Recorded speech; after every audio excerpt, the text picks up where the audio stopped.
प्रदेश की सत्ता का रास्ता प्रशस्त करने वाले जिला कांगड़ा में ज्वाला धधक उठी। इस ज्वाला की अग्नि में भारतीय जनता पार्टी तपकर असली भाजपा बन गई है और इस असली भाजपा के संस्थापक है रमेश चंद ध्वाला। ध्वाला की ज्वाला ने भाजपा को फिर बेकरार कर दिया है। अब ये आज नहीं तो कल होना ही था। अब नई नवेली दुल्हन के आने से जेठानी तेवर ना दिखाए, ऐसा तो हो नहीं सकता। भाजपा ने कांग्रेस से आए हुए नेताओं को तवज्जो दी और अपने पुराने दिग्गजों को दरकिनार किया। नतीजन अनदेखी की एक चिंगारी ने पूरे ज्वालामुखी को भड़का दिया। अब ऐसा भी नहीं है कि ये चिंगारी केवल एक जगह से उठी हो। रूठे फूलों की फहरिस्त बड़ी लंबी है जनाब।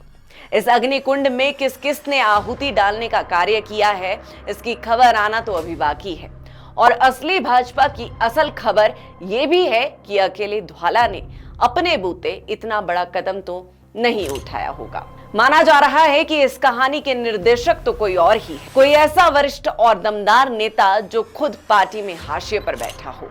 अब ये मास्टरमाइंड कौन है, ये तो समय आने पर ही पता चलेगा। मगर इतना जरूर है कि हिमाचल की राजनीति में तीसरा मोर्चा आज तक अपने लिए सियासी जमीन तलाश नहीं सका है।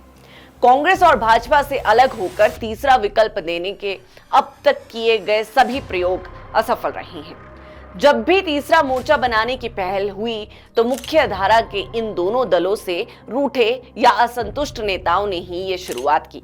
अब हिमाचल की सियासत में इन तीसरे विकल्पों का कितना प्रभाव रहा है, इसके बारे में आपको बताते हैं। हिमाचल की राजनीति में तीसरा मोर्चा आज तक पूरी तरह सफल नहीं हो पाया है, या यूं कह लीजिए कि ये एक असफल प्रयोग ही रहा है। हिमाचल विकास कांग्रेस और हिमाचल लोक हित पार्टी ने तीसरा मोर्चा खड़ा करने का प्रयास किया था, लेकिन बाद में दोनों दलों का कांग्रेस और भाजपा में विलय हो गया। इसके अलावा मार्क्सवादी कम्युनिस्ट पार्टी प्रदेश के कुछ विधानसभा क्षेत्रों में चुनाव लड़ने तक सीमित। आम आदमी पार्टी ने 2022 के विधानसभा चुनाव में उतरने का दम तो भरा था, लेकिन दमदार नेतृत्व न मिलने के चलते पार्टी का जोश अब फीका पड़ गया। इतिहास उठाकर देखें तो जनता दल ने साल 1990 में 11 सीटें जीती थी, पर उस समय भाजपा 46 सीटें जीतकर बहुमत में थी। कांग्रेस की तब 11 सीटों पर ही विजय हुई थी। एक सीट निर्दलीय और एक माकपा ने जीती थी। तब जनता दल के प्रमुख नेता रामलाल ठाकुर, मेजर विजय सिंह मनकोटिया थे। उस समय भाजपा सरकार बनाने में सक्षम थे। तीसरे विकल्प का प्रभावशाली दखल केवल साल 1998 में पंडित सुखराम की हिविंका के सहयोग से बनी भाजपा सरकार में ही देखा गया। 1998 में हिमाचल विकास कांग्रेस के रूप में पंडित सुखराम के नेतृत्व में तीसरा मोर्चा बना और हिविंका के 5 विधायक बने। उस समय भाजपा और कांग्रेस की 31 सीटों पर जीत हुई। हिविंका के सहयोग से तब मुख्यमंत्री प्रेम कुमार धूमल के नेतृत्व में भाजपा की सरकार बनी।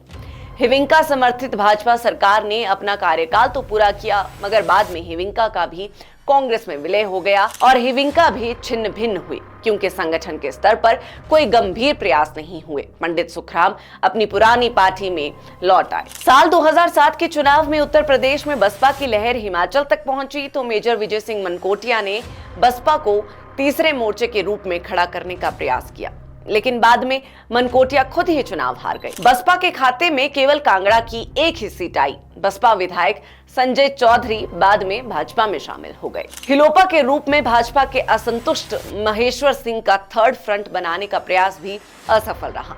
महेश्वर सिंह ने साल 2012 के चुनाव में नई पार्टी बनाकर 36 विधानसभा सीटों में चुनाव लड़ा था। कई सीटों पर हिलोपा के समर्थन से माकपा के प्रत्याशी चुनावों में थे, लेकिन हिलोपा को जीत सिर्फ एक ही सीट पर मिली। साल 2016 में पार्टी बनाने के 4 साल बाद महेश्वर सिंह भी अपनी पुरानी पार्टी भाजपा में जा मिले। अब बात हिमाचल प्रदेश के वर्तमान में चल रहे सियासी समीकरणों की करते हैं।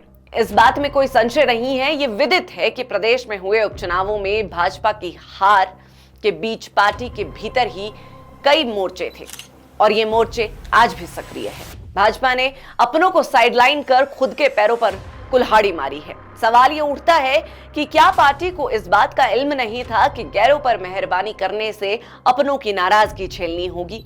पार्टी चाहती तो पहले ही सेटलमेंट कर सकती थी, या फिर भाजपा को इस बात का ओवर कॉन्फिडेंस था कि जो हाईकमान ने कह दिया उसके बाद उसके खिलाफ कोई नहीं जाएगा। अब बात चाहे जो भी हो, मगर खामियाजा तो भाजपा को ही भुगतना पड़ा। पूर्व मंत्री रमेश चंद ध्वाला ने अपनी ही पार्टी के खिलाफ मोर्चा खोल दिया। देहरा में पार्टी के अधिकृत मंडलों के पैरेलल संगठनात्मक मंडलों के अध्यक्ष बनाकर ध्वाला ने पुराने कार्यकर्ताओं को लामबंद करने का काम शुरू कर दिया है। हालांकि भाजपा अब पहले की अपेक्षा अधिक मेंबरशिप कर बड़ा संगठन बन गया है, लेकिन देहरा और ज्वालामुखी के साथ आसपास के अन्य ओबीसी बहुल क्षेत्रों में खासा प्रभाव रखने वाले रमेश ध्वाला विपक्ष में बैठी भाजपा की मुश्किलों को बढ़ा सकते हैं। फिलहाल भाजपा ध्वाला सहित प्रदेश में हाशिए पर बैठे नेताओं के लिए ना तो कोई काम तलाश पाई है और ना ही उनसे समन्वय कर पाई है। प्रदेश में कई नेता कई बार मंत्री या विधायक रह चुके हैं, लेकिन पार्टी उनसे काम नहीं करवा पा रही है, जिसके चलते प्रदेश के कई विधानसभा क्षेत्रों में ये खाई बढ़ने लगी है, जो आने वाले समय में अपना रंग दिखा सकती है। सियासी जानकार मानते हैं कि रमेश ध्वाला अकेले या अपने बूते इतना बड़ा कदम नहीं उठा सकते। उनके पीछे भाजपा के ही किसी वरिष्ठ नेता या हाशिए पर चल रहे अन्य नेताओं का साथ जरूर हो सकता है, क्योंकि इससे पहले भी कृपाल परमार भाजपा के नाराज नेताओं के साथ अलग अलग स्थानों पर बैठकें कर मोर्चा खोल चुके हैं। ऐसे में अब देखना यह होगा कि पार्टी के भीतर अलग से झंडा उठाने वाले नेताओं के बीच समन्वय किया जाता है या उन्हें बाहर का रास्ता दिखाया जाता है।